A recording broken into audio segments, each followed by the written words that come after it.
ABC Actu. ABC Actu, c'est l'essentiel de l'information. ABC Actu, c'est la politique, l'économie, le social, la culture, la religion, la science, la technologie, le développement et les divers. ABC Actu, l'essentiel de l'information pour vous, FM Prêt.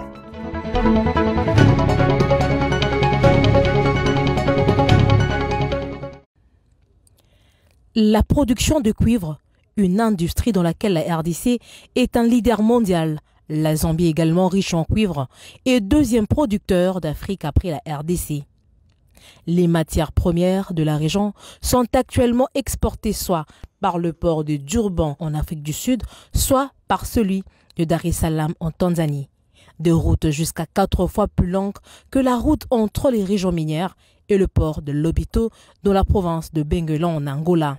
L'Angola, grâce justement à sa position géographique, avec le corridor ferroviaire de Lobito, offre la voie la plus courte entre le Grand Katanga en RDC, le Copperbelt en Zambie et le port en eau profonde de Lobito en Angola. La cérémonie officielle de la signature du contrat de transfert de la concession des services ferroviaires et de la logistique de soutien du corridor de Lobito de ce mardi 4 juillet 2023 à Benguela entre le président congolais Félix-Antoine Tshisekedi Tshilombo, ses homologues Hakainde Hichilema de Zambie et Joao Lourenço de l'Angola a tout son sens au regard de ces enjeux avantageux dont seront bénéficiaires directs les populations de ces trois pays. Lobito Atlantic Railway, c'est le nom du consortium de 3 entreprises européennes qui dirigera la concession du corridor ferroviaire de Lobito pour 30 ans. Ce trio, constitué du trader Trafigura, basé en Suisse, de Monta-Angil, leader portugais de BTP, et de l'opérateur ferroviaire belge Vecturis, a le devoir de faire du corridor de Lobito l'une des voies logistiques la plus importante de la côte occidentale de l'Afrique. 49 locomotives opérationnelles, dont 35 en Angola et 14 en RDC, auront un fort impact commercial très considérable et réduiront le temps de trajet de plusieurs semaines. La matérialisation de cet engagement gouvernemental tripartite va considérablement faciliter les évacuations de minerais en provenance de la RDC et la Zambie, mais pas seulement. Des machines et d'autres biens peuvent également être importés pour soutenir l'industrie extractive de la région. Le Premier ministre Jean-Michel Sama Lukonde Kyenge a présidé ce mardi 4 juillet 2023 dans son cabinet de travail la réunion de conjoncture économique sous forme d'un rappel concernant la revue trimestrielle sur taux d'échange. Le ministre d'État en charge du budget, qui a fait office de porte-parole, a rappelé à la presse que ce phénomène des taux d'échange n'est pas typique à la République démocratique du Congo. Plusieurs autres pays du monde et de la région font eux aussi face à cette crise économique mondiale. À cet effet, pour faire face et éradiquer cet élan d'inflation, le chef du gouvernement a donné des instructions et mesures claires à mettre sur pied sur les marchés d'échange. Nous venons de terminer la réunion autour du Premier ministre avec la gouverneure de la Banque centrale et la vice-ministre des Finances autour de la question du taux d'échange. Je tiens d'abord à dire ici que c'est un phénomène qui n'est pas unique à la République démocratique du Congo. Plusieurs pays de la région du monde font face à une crise d'inflation qui est importée suite à la crise économique mondiale. En guise de mesure pour essayer de freiner cet élan de dépréciation de notre monnaie, le Premier ministre a commencé par rappeler les mesures qui ont été prises antérieurement pour endiguer ces phénomènes-là. En premier lieu, il s'agissait de publier chaque jour les taux d'échange officiels parallèles dans les médias par la Banque centrale. En deuxième lieu, rappeler la nécessité pour les bureaux d'échange d'afficher les taux à l'intérieur, pas à l'extérieur. Comme deuxième mesure, les bons taux directeurs, celui de la Banque centrale du Congo qui vient d'être relevé, laissera peut-être dans les semaines qui viennent, en vue de réduire la demande et d'absorber la liquidité sur les marchés d'échange ainsi que contribuer à la stabilité de notre monnaie locale. La Banque centrale va continuer aussi à utiliser tous les autres instruments classiques disponibles pour endiguer cette crise et permettre la stabilité de notre, a déclaré Aimé Bodi Sangara, ministre d'État, ministre du Budget. Shanghai, la capitale économique de la République populaire de Chine, a constitué la dernière étape de la mission économique du ministre de l'Industrie. Sur place, Julien Paluku Kahongé a visité les installations de la société CIMOC, spécialisée dans la raffinerie des métaux qui entrent dans la fabrication des précurseurs de batteries électriques, de véhicules électriques, et partenaire de KTL, le numéro 1 mondial dans la fabrication de batteries électriques. Des explications lui ont été fournies par Ruan Sun, CEO de CIMOC, qui a réitéré la ferme détermination de KTL CIMOC dans la matérialisation du grand projet panafricain de l'installation d'une première usine de fabrication des précurseurs de batteries électriques dans la province du Haut-Katanga, en mettant ainsi à contribution leurs technologies et capitaux. Nous avons la bonne volonté de participer à ce projet de chaîne de valeur de batterie en RDC. CIMOC, avec son partenaire stratégique CATL, nous avons des bonnes préparations du point de vue technologie, de talent et de financement. Nous espérons avoir le progrès et l'avancement de ce projet. Nous espérons de démarrer et de réaliser ce projet. Au nom du président de la République, Félix Tshisekedi, et du gouvernement, le ministre de l'Industrie a salué ce partenariat gagnant-gagnant qui fera de la RDC la locomotive du développement de toute l'Afrique. Après avoir visité CATL, maintenant CIMOC qui est le partenaire de CATL, je suis très heureux parce que je me retrouve ici après que le président de la République, son Excellence Félix Antoine Tshisekedi, les ait reçus à Kinshasa. Donc nous nous réjouissons de la disponibilité de CATL et de CIMOC pour devoir accompagner le président dans cette grande vision qui tient à faire de la RDC la locomotive de développement de toute l'Afrique. La trajectoire que la Chine a suivie, est-ce que nous venons de voir ici à Shanghai où nous nous retrouvons ici, nous donne de l'espoir parce qu'il y a 30 ans, Shanghai ne ressemblait pas à ce que nous venons de voir aujourd'hui. Signalons que Julien Paluku Kahongé était accompagné du directeur général adjoint du Conseil congolais de la batterie, Kakule Vukondondo, et de son directeur de cabinet, Jean-Dieudonné Kavessé, ainsi que des experts.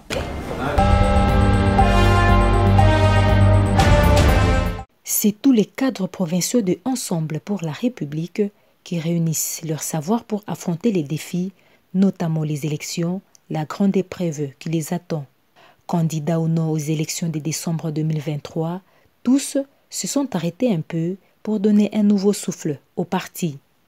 Gratien Irachan de Saint-Nicolas, député national et haut représentant de Ensemble pour la République dans la grande province orientale des Mombré, se dit confiant de l'issue de la conférence provinciale. C'est une réunion interne d'évaluation qui permettra aussi de programmer ce qui vient, notamment les processus électoraux. Donc nous révisons ce qui a été fait et nous voyons ce qui devra être fait. Il s'agira de mettre en place des stratégies de visibilité, des stratégies de conquête du pouvoir et des stratégies qui permettent à ce qu'Ensemble puisse s'imposer au sein des communautés, puisse s'imposer dans les 4 provinces de la Grande Orientale. Profitant de ses vacances parlementaires à Bunia, sa circonscription électorale, le haut cadre de Ensemble pour la République a joué la carte d'apaisement dans les affrontements entre les jeunes du quartier Oho et ceux du quartier Sayo. L'homme est même descendu sur le champ de bataille pour limiter les dégâts. Par présenter mes sincères condoléances à la famille éprouvée, à tous les jeunes du quartier Sayo. Et je suis en train de condamner aussi l'inaction ou les mauvais comportements de notre force de sécurité qui a tiré à bout portant sur un civil, c'est ce que nous avons appris sur place.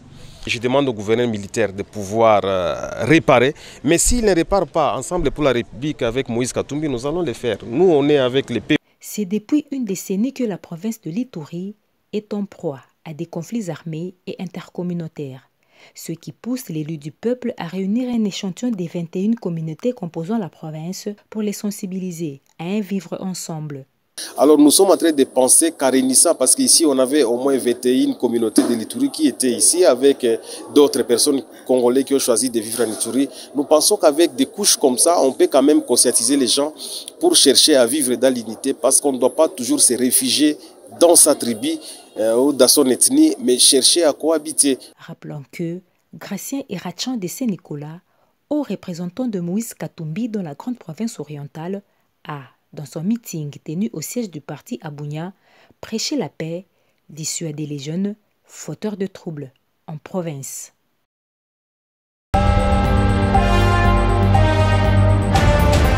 Elles ont franchi les Rubicons du quartier général de la MONUSCO ce lundi 3 juillet 2023. Elles, ce sont les femmes congolaises, toutes tendances confondues, de la classe politique, la société civile, à passer par les confessions religieuses. Ces femmes éprises de justice ont été porteuses d'un mémorandum qui exige la libération d'un certain nombre de politiques arrêtés par les services de sécurité, entre autres Salomon Idi Kalonda, Mike Mukebai, Frank Diongo, Daniel Safou et autres. Nous avons vu que la dictature se radicalise, mais il faut qu'on agisse. Salomon, Daniel Safou, Mike Mukebai, Frank Diongo, ce sont des personnalités dans ce pays. Ils sont maris, ils sont des épouses, ils ont des mères, ils ont des sœurs, ils ont des enfants, que nous identifions à elles. Et ils ont droit à la vie, ils ont droit de s'exprimer. Notre constitution nous garantit ces droits-là. Alors dès le moment que nous voyons que ces violations ne font qu'augmenter, nous disons non.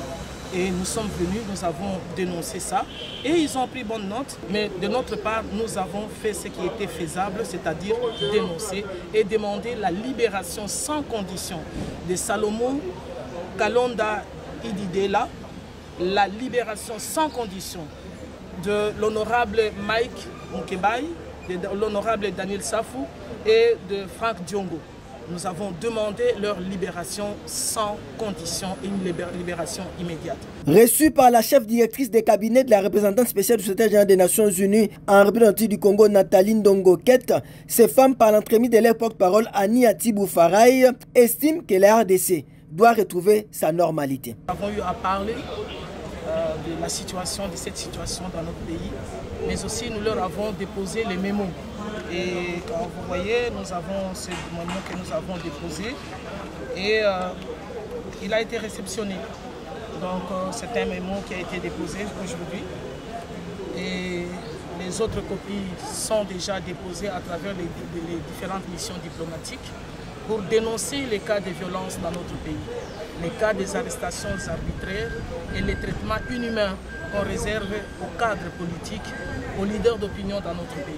Pour le mouvement spontané des femmes éprises de justice et pour la libération de Salomon Kalonda Idi, les violations des droits humains et les arrestations arbitraires des politiques doivent cesser pour que vive la vraie démocratie, socle du développement de notre nation. Ces femmes recommandent le lobbying nécessaire de la MONUSCO pour obtenir le respect des droits humains de M. Idi Kalonda, Salomon et d'autres politiques détenus illégalement et arbitrairement par les services judiciaires et militaires et interpellent le gouvernement à la bonne exécution des engagements internationaux pris par la République démocratique.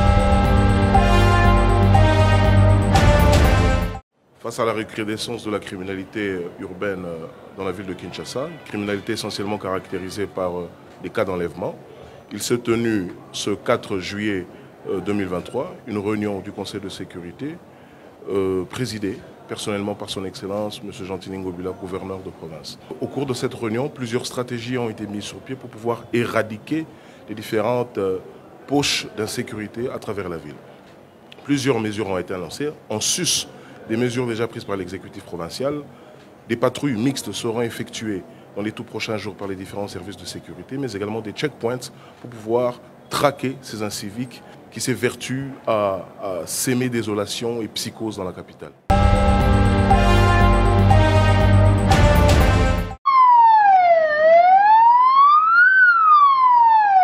Les forces armées de la République démocratique du Congo, FARDC en sigle, acquièrent 4 ambulances neuves de dernière génération, une donation d'un particulier. Ce véhicule ambulance aux allures d'un hôpital mobile ont été réceptionnés ce 4 juillet 2023 à Goma par le gouverneur de la province du Nord Kivu, son Excellence lieutenant général Constant Dima Kongba.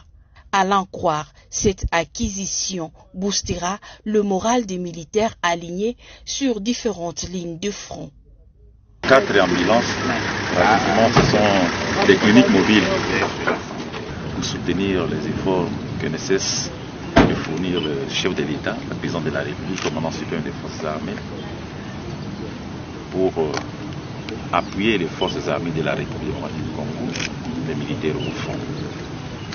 Ce sont des véhicules PEPAN neufs, médicalisés, avec les normes possibles.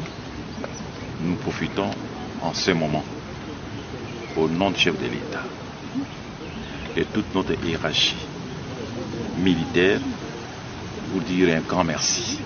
Un grand merci à ce fils du pays, à ce fils du Nord Kivu.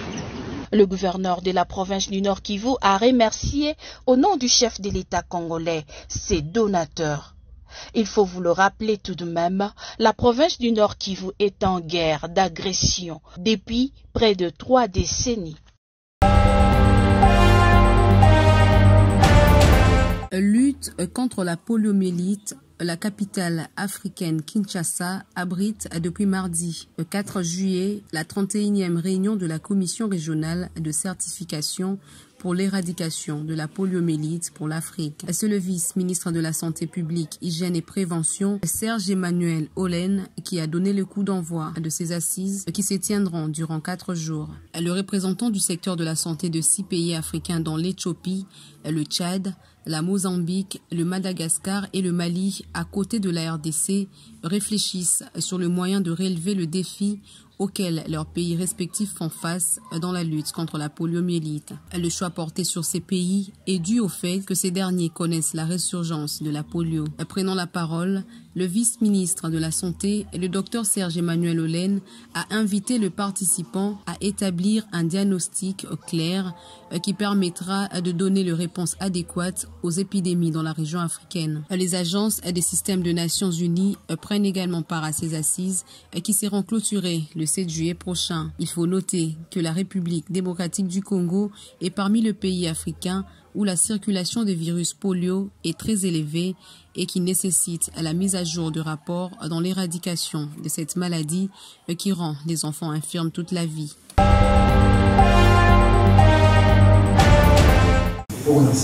Pour la première fois en République démocratique du Congo, 143 techniciens anesthésistes réanimateurs sur 1572 qui comptent la République démocratique du Congo ont prêté serment William Thomas Queen Morton ce dimanche 2 juillet 2023 devant le président du Conseil national des techniciens anesthésistes réanimateurs de la RDC, Justin Marius Kimbien Fumunfioti, cadre choisi, la salle des conférences INPES. Une cérémonie qui s'est déroulée en présence du maître de la faculté, du représentant du ministre provincial de la Santé et des invités des marques. Tout a commencé par l'hymne national, suivi du mot d'ouverture, puis les discours retraçant l'historique du Centar.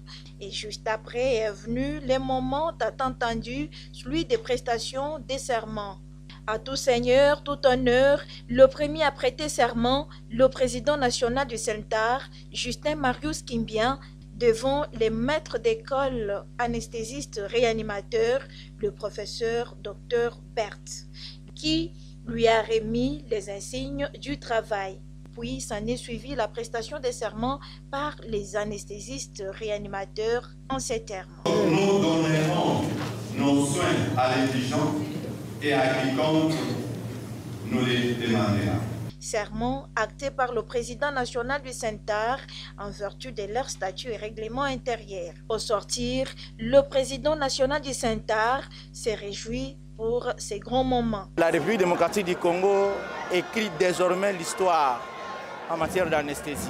C'est un soutien fort à l'État congolais pour qu'enfin le secteur d'anesthésie et réanimation soit bien régulé. Parce que jusqu'aujourd'hui, il y a encore beaucoup de problèmes sur le plan plateau technique, sur le plan infrastructure, mais aussi nous sommes en train d'énumérer beaucoup de cas de décès ou parfois de mauvais gestes de réanimation. Et nous sommes certainement sûrs que l'État va nous accompagner et nous aussi nous allons accompagner l'État pour mettre sur terrain de bons techniciens anesthésistes et réanimateurs. Et pour le représentant du ministre provincial de la Santé, personne n'est pas accepté la chirurgie sans l'anesthésie. Ce qui fait que c'est un domaine qui doit être très bien régulé, avec l'avènement aussi de la couverture santé universelle, qui est la vision du chef de l'État, qui est prônée aujourd'hui dans la ville province de Kinshasa par le gouverneur de la ville de Kinshasa. La République démocratique du Congo compte moins de 1500 anesthésistes réanimateurs sur une population de plus de 100 millions d'habitants, une situation qui mérite une attention particulière. Le reste de la corporation.